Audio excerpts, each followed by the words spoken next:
सर्वांना जय भीम. माझे नाव श्रुती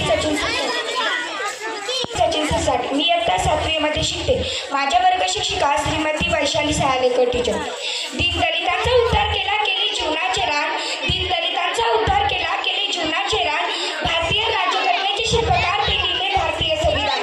केला चौदार तळ्याचा सत्याग्रह, मनुस्मृतीचे केले दहन. अशा महामानवाला डॉक्टर बाबासाहेब आंबेडकरांना करते मी नमन, करते मी नमन.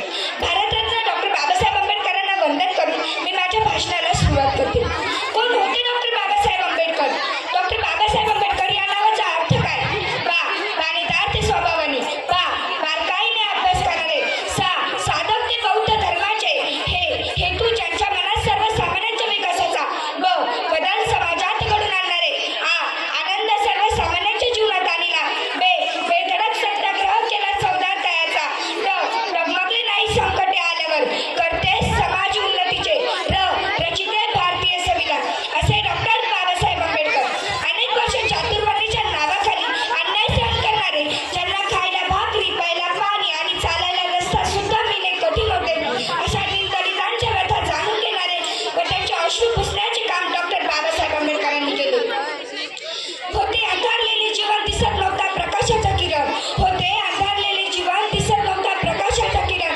पुसल्या ज्यांचे अश्रू देण्या दीनदलितांना नवसंजीवन. पुसल्या ज्यांचे अश्रू देण्या दीनदलितांना नवसंजीवन.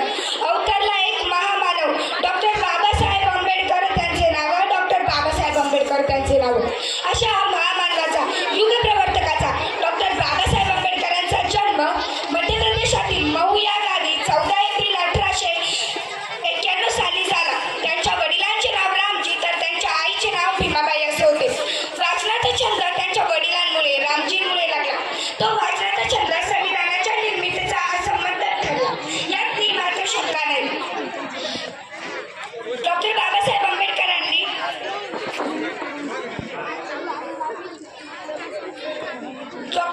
आंबेडकरांनी असे वाटत होते की दीनदलितांच्या सर्व समस्या मनुस्मृतीमुळे निर्माण झालेल्या आहेत. म्हणून डॉक्टर बाबासाहेब आंबेडकरांनी 25 डिसेंबर